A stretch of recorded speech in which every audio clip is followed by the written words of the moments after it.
नमस्कार दोस्तों, मेरा नाम महिमा है और मैं आपका हार्दिक स्वागत करती हूँ अपने YouTube चैनल महिमा की पाठशाला में।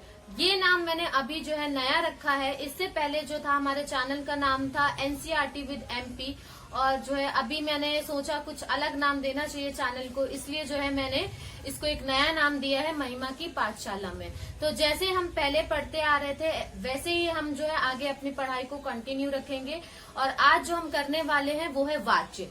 जैसा कि आपको पता है मैं हिंदी ग्रामर की एक सीरीज चला रही हूँ जो कि स्कूल स्टूडेंट्स तथा जितने भी कॉम्पिटिटिव एग्जाम्स हैं जिनमें हिंदी आती है उनके लिए जो है ये काफी इम्पोर्टेंट रहेगी। तो चलिए आज जो हम सीखने वाले हैं वाच्य। वाच्य यानी कि वॉइस। आपने इंग्लिश में तो सुना ही होगा एक्टिव वॉइस और पैसिव वॉइस, वैसे ही हिंदी में हमारे होते हैं वाच्य यानी कर्म वाच्य और कृत। बाकी के भेदों का वर्णन आप आगे की क्लास में देख ही लेंगे। तो चलिए सबसे पहले हम स्टार्ट करते हैं वाच्य की परिभाषा से। तो फ्रेंड्स, जैसा कि आपको यहाँ पर दिख रहा होगा, परिभाषा देख लेते हैं।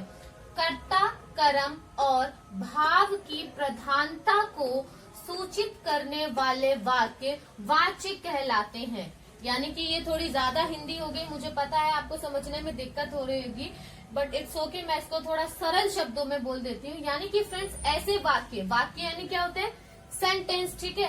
ऐसे वाक्य या ऐसे सेंटेंस जिसमें हमें जो है किसकी प्रायोरिटी होती है या किसका जो है मेन फोकस होता है, प्रधानता यानी मेन फोकस होता है या प्रायोरिटी होती है कर्ता की, यानी जो काम को कर रहा है, और कर्म यानी जो हमारा ऑब्जेक्टिव है वाक्य में, और भाव यानी कि वो उस काम को करने में सक्षम है या नहीं है। तो ऐसे जो वाक्य होते हैं जहाँ पर हमें कर्ता, कर्म और भाव की प्रधानता पता चल रही है, ठीक है, कोई भी क्रिया हो रही है उसका जो संबंध है विशेष रूप से किसके साथ है, कर्ता के साथ है, कर्म के साथ है या भाव के साथ है, जब हमें पता चलता है तो ऐसे वाक्य को हम कहते हैं वाच्य। ठीक है फ्रेंड्स, चलिए इसको कुछ और एग्जाम्पल से समझ लेते हैं। देखिए, पहला मैंने यहाँ पर उदाहरण में 3 वाक्य लिखे हैं। मोहन पत्र लिखता है, दूसरा है मोहन द्वारा पत्र लिखा जाता है, और तीसरा है मोहन से पत्र नहीं लिखा जाता है। अब हम देख सकते हैं कि यहाँ पर जो क्रिया है, क्रिया के विभिन्न रूप हमें यहाँ देखने को मिल रहे हैं। एक ही क्रिया हो रही है लिखना, लेकिन उसकी जो प्रधानता है उसमें किसकी है? कर्ता की है, कर्म की है या भाव की है? इसको हम देख लेते हैं। तो पहला सेंटेंस हम देखते हैं फ्रेंड्स कि मोहन पत्र लिखता है, यहाँ पर क्रिया है लिखना, लिखता है, ठीक है। तो यहाँ पर सीधा जो हमारी क्रिया है पत्र लिखता है उसका संबंध हम देख सकते हैं कि डायरेक्ट किसके द्वारा कौन लिख रहा है? मोहन लिख रहा है। तो यहाँ पर प्रधानता किसकी है फ्रेंड्स? मोहन की। मोहन क्या है? यहाँ पर कर्ता है, यानी काम को करने वाला क्या होता है? कर्ता। तो यहाँ पर प्रधानता किसकी है क्रिया में? कर्ता की। दूसरा हम देख लेते हैं फ्रेंड्स, यहाँ पर लिखा है मोहन द्वारा पत्र लिखा जाता है, यानी कि कुछ काम हो रहा है, क्या हो रहा है? लिखना हो रहा है, ठीक है। और जो है किसके द्वारा हो रहा है? मोहन के द्वारा हो रहा है। लेकिन यहाँ पर जो मेन फोकस जा रहा है कि क्या हो रहा है मोहन के द्वारा? पत्र, यानी यहाँ पर जो मेन फोकस है हमारा वो क्या है? पत्र। किसकी प्रधानता है? पत्र की। और पत्र क्या? हमारा कर्म, यानी यहाँ पर कर्म की प्रधानता है, यानी पत्र जो कि हमारा कर्म है। तो जहाँ पर जिन वाक्यों में कर्म की प्रधानता होगी वो वाक्य क्या होते हैं? हमारे कर्म वाच्य, ठीक है। तो अब देख लेते हैं नेक्स्ट जो है हमारा फ्रेंड्स, इसमें क्या है? मोहन से पत्र नहीं लिखा जाता है। तो हम यहाँ पर देख रहे हैं कि ना तो यहाँ पर कर्ता की प्रधानता है और ना ही यहाँ पर पत्र की जो है यानी कर्म की जो है प्रधानता है, ठीक है। तो ये क्या हो गया? हमारा भाववाचक। यहाँ पर हमें एक भाव मिल रहा है कि जो मोहन है उससे पत्र नहीं लिखा जाता है, वो सक्षम नहीं है, ये एक भाव निकल रहा है, ठीक है। तो कि वो किसी काम को करने में सक्षम नहीं है। तो ऐसे जो हमारे वाक्य होंगे वो क्या होंगे? भाववाच्य में हमारे आएंगे, ठीक है फ्रेंड्स। तो हम यहाँ पर देख सकते हैं और ये पर मैं परिभाषित कर सकती हूँ कि वाक्य क्रिया का वह रूप है जो यह बताता है कि क्रिया व्यापार का जो मूल्य संचालक है वो कर्ता है, कर्म है या भाव है, ठीक है फ्रेंड्स। और इसी के आगे हम देख लेते हैं कि वाच्य के 3 भेद होते हैं मेनली, उनको भी डिस्कस कर लेते हैं। वाच्य के जो है मेनली 3 भेद होते हैं फ्रेंड्स। पहला है हमारा कृतवाच्य, दूसरा है हमारा कर्मवाच्य और तीसरा है हमारा भाववाच्य। तो सबसे पहले हम कृतवाच्य को समझ लेते हैं, जिसको इंग्लिश में कहते हैं एक्टिव वॉइस, कर्मवाच्य को कहते हैं पैसिव वॉइस और भाववाच्य को हम कह सकते हैं इम्पर्सनल वॉइस। तो फ्रेंड्स मैं आपके लिए इंग्लिश में इसको लिख देती हूँ, क्योंकि कुछ लोगों को जो है हिंदी ग्रामर या हिंदी जो है काफी कठिन लगती है, तो आपके लिए थोड़ा इजी हो जाएगा इसको समझना। सो फ्रेंड्स पहला है हमारा कृतवाच्य। कृतवाच्य यानी एक्टिव वॉइस। इसमें क्या होता है फ्रेंड्स, जो हमारी क्रिया होती है, क्रिया का जो संबंध है, क्रिया का संबंध किससे होता है फ्रेंड्स, सीधा कर्ता से होता है फ्रेंड्स, यानी जो काम को करने वाला है। ठीक है, कर्ता यानी काम को करने वाला। फॉर एग्जाम्पल जैसे कि मोहन पुस्तक लिखता है, मोहन पुस्तक लिखता है, यानी यहाँ पर कोई कार्य हो रहा है, यानी क्रिया है लिखना, और वो किसके कौन कर रहा है उसको, मोहन। तो यहाँ पर डायरेक्टली जो है क्रिया का संबंध किससे है, मोहन यानी कि कर्ता से है। ठीक है फ्रेंड्स, ऐसे ही सेकंड है हमारा फ्रेंड्स कर्मवाच्य।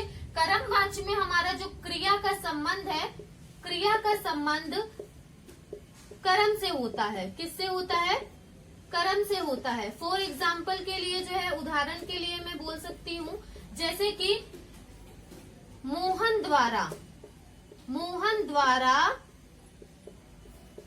पुस्तक लिखी गई। किसके द्वारा लिखी गई पुस्तक, मोहन के द्वारा पुस्तक लिखी गई। यहाँ पर हम देख सकते हैं फ्रेंड्स कि जो पुस्तक है वो मोहन के द्वारा लिखी गई। तो ऐसे सेंटेंस जहाँ पर आपको द्वारा दिख जाता है, वो जो होते हैं हमारे कर्मवाच्य वाक्य होते हैं।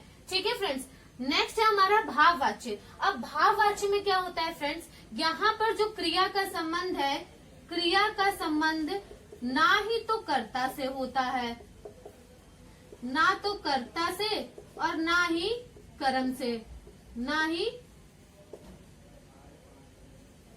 कर्म से। यहाँ पर क्या होता है, यहाँ पर क्रिया का जो संबंध होता है वो नहीं के भाव से होता है। ठीक है, क्रिया का संबंध नहीं के भाव से, नहीं के भाव से होता है। ठीक है फ्रेंड्स, अब इसको जो है हम थोड़ा और अच्छे से समझ लेते हैं भाववाच्य को। नहीं तो फ्रेंड्स आपके लिए मैंने थोड़ा सा इसको जो है साफ सुथरा लिख दिया है, काफी हौच पौच हो गया था। तो चलिए देख लेते हैं भाववाच्य को। तो भाववाच्य में क्या है फ्रेंड्स, क्रिया का संबंध ना ही तो कर्ता से और ना ही कर्म से होता है, बल्कि भाव से होता है। क्रिया का संबंध यहाँ पर नहीं के भाव से है, यानी कि जब हम किसी कार्य को करने में असमर्थ हैं, यानी कि क्रिया का जो संबंध है वो नहीं के भाव से, यहाँ पर जो भी क्रिया हो रही होगी वो किसी से नहीं की जा रही है, यानी कि वो उस काम को करने में सक्षम नहीं है। तो ऐसे वाक्य को हम क्या कहते हैं, भाववाच्य वाक्य। ठीक है फ्रेंड्स, फॉर एग्जाम्पल उदाहरण के लिए देख लेते हैं, मोहन से पुस्तक नहीं लिखी जाती। तो हम यहाँ पर देख सकते हैं कि इस वाक्य में जो मोहन है उससे पुस्तक नहीं लिखी जा रही है, वो पुस्तक लिखने में असक्षम है। यहाँ पर नहीं का प्रयोग हो रहा है। ठीक है फ्रेंड्स, तो ऐसे वाक्य जहाँ पर हम बोलते हैं कि नहीं किया जा रहा है, मैं गाना नहीं, मुझसे गाना नहीं गाया जा रहा है, या सीता से खाना नहीं खाया जा रहा है, या सुमित से पढ़ा नहीं जा रहा है। तो इस तरीके के जो वाक्य होते हैं जहाँ पर क्रिया का संबंध नहीं से है, तो हम उन्हें कहते हैं भाववाच्य। ठीक है फ्रेंड्स, और यहाँ पर एक चीज और है फ्रेंड्स जो आपको याद रखनी है कि यहाँ पर जा का प्रयोग अनिवार्य है, यानी कि हम यहाँ पर जो वाक्य होते हैं वहाँ पर हमें जा का प्रयोग जो है मिलता ही मिलता है। जा का प्रयोग हम करते ही करते हैं, का प्रयोग, जा का, एक सेकेंड, जा का प्रयोग अनिवार्य। और फ्रेंड्स ये वाले जो होते हैं हमारे क्रमवाच्य में क्या होता है, जा का प्रयोग जो होता है वो जा का प्रयोग वैकल्पिक है, यानी ऑप्शनल है, आप कर भी सकते हो और नहीं भी प्रयोग कर सकते हो। जैसे कि मोहन द्वारा पुस्तक लिखी जाती है, हम अब यहाँ पर जाती है आ गया, जा का प्रयोग हो गया है। ठीक है, कुछ वाक्य है जहाँ पर नहीं भी हो सकता है। ठीक है, एक उदाहरण और देख लेते हैं कि मजदूरों द्वारा जो है पेड़ काटा गया। अब इस वाक्य में हम देख सकते हैं कि जो है यहाँ पर जा का प्रयोग नहीं हुआ है। तो मजदूरों द्वारा पेड़ काटा गया, ये क्या है, एक जो है कर्मवाची, क्योंकि यहाँ पर द्वारा का प्रयोग हुआ है।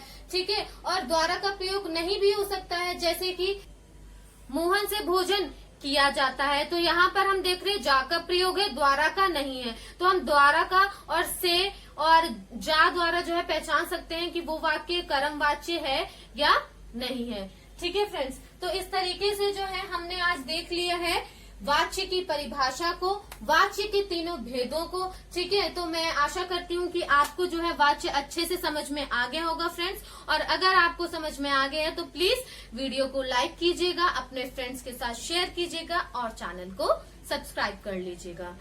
धन्यवाद।